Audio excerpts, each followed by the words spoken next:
Kim here, the Kiwi Health Detective, root cause and lifestyle medicine practitioner. And today, what I want to share is about the heart wall and explain what a heart wall is. So, I'm going to look at what it is, why it's formed, and how we clear it. So, what is a heart wall?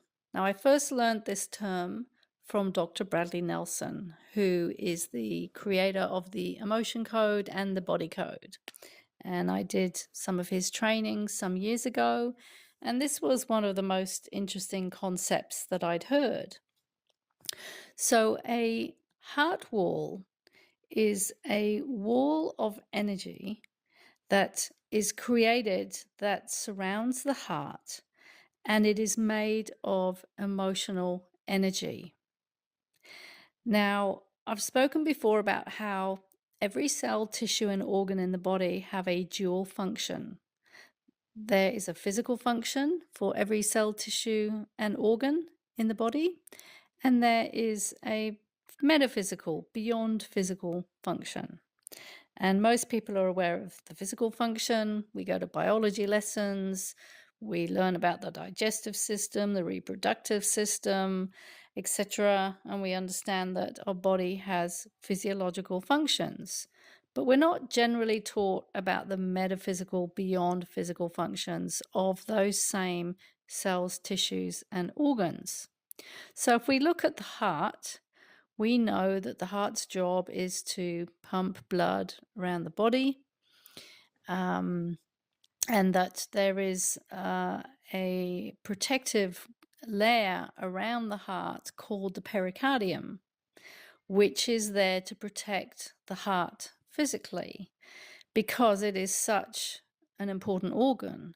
And in fact, all five major organ systems in Chinese medicine are absolutely essential, right? The five major organ systems in Chinese medicine are the heart, the lungs, the liver, the spleen, and the bladder. And then they each have a paired organ. So the heart is paired with the small intestine, the lungs is paired with the large intestine, the liver is paired with the gallbladder, the spleen is paired with the pancreas and the stomach, and the bladder is paired, sorry, I should have said kidneys before. The kidneys are paired with the bladder. And we need those organs to survive. About the only organ that we can go without is the spleen, but we need all our other organs to actually stay alive, whereas we can do without a limb. So our organs are very, very important, and our heart is very important. And we have the pericardium, which physically protects the heart. But what happens, and this is the amazing, incredible intelligence of the human body, is that if we feel we need to protect our heart on an emotional level, we create a heart wall which is made up of emotional energy. But the problem is the emotional energy that is used to create this heart wall are all the emotions that we have experienced that we have not found pleasant and we have not released. And mostly we could say that one of the most common emotions that we store in our heart, but also in this heart wall, is hurt. We store our hurts in our heart. And so hurts are things like when we feel upset, when we feel disappointed, and at an extreme level, when we feel betrayed. And betrayal is absolutely one of the deepest feelings that we can experience. It's one of the most intense emotions or emotional experiences that we can experience. Because betrayal happens when somebody we trust betrays us. And that is a deep wound. So we store the emotions of our emotional wounding in our body, but in particular, we store these types of hurts in our heart and around the heart. Although the heart wall can be made up of many other emotions as well, such as sadness or anger, um, fear, all these sort of feelings that we find difficult to deal with.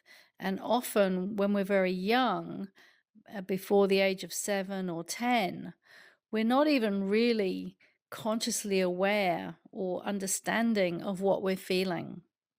We know we may feel something, but we don't really have a full intellectual capacity to recognize what we're feeling or to know what to do with those feelings if we don't have somebody to guide us. So, how many of us grew up with parents who taught us emotional intelligence and who recognized when we were feeling sad or upset or angry, and encourage us to clear and release those feelings in a healthy, productive way? Not many people had parents like this. Maybe it's changing now, but certainly in my day and age, we didn't grow up with that sort of education or support. So because emotions are a form of energy, when they're generated inside the body, those feelings, they're generated, and we give them a name. We call them sadness or anger or fear or whatever. We don't do that when we're a child, but as adults, we know to label them. But when those energies are generated inside the body, they are a form of energy.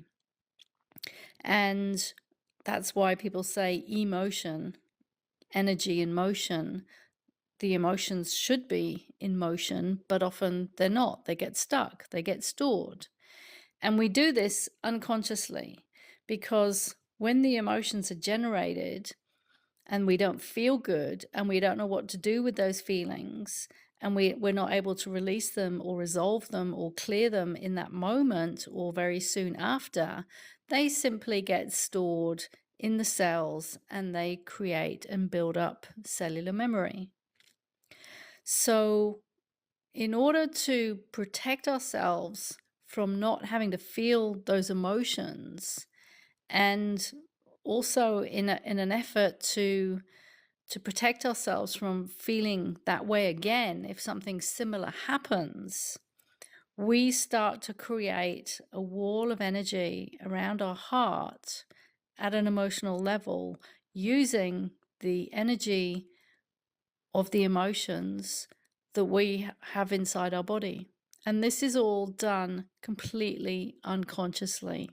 It's very important to remember that we're not doing this consciously. We're not stupid. We're not failing in some way, because this is all happening very, very unconsciously. And layers build up, layer after layer after layer. And then what this does is it closes down our heart energetically. Obviously not physically, because the heart is still beating and doing its job physically, but energetically, it starts to create this barrier, this protective barrier around our heart, which is all for this emotional protection. And what that does is it keeps people out. And it also it creates this barrier between us and other people, and it creates a barrier to us actually having the connection, the loving connection with people that we all really want. So this is why we can say we want the relationship and we want the friendships and we want the connection with people. And then we find that we just can't make those connections. It's because we have this heart wall of energy at a very unconscious level. And so the first thing to do to start dismantling this heart wall is just to recognize whether we have one or not. And most people do. And then to start becoming more aware of when we get triggered into certain emotional responses, because often we can have patterns of emotional responses where we might often, for example, get triggered into feeling angry, or we might often feel sad or upset or fearful, and to start becoming more emotionally literate and to start noticing when we're feeling whatever we're feeling and label what we're feeling and do something proactive to clear whatever the emotion is that's been triggered in that moment. Because we can only start to clear things on a day-to-day basis, so to speak, when we start working on ourselves emotionally. Now, in the emotion code, there are ways of identifying some of these emotions and clearing them as well.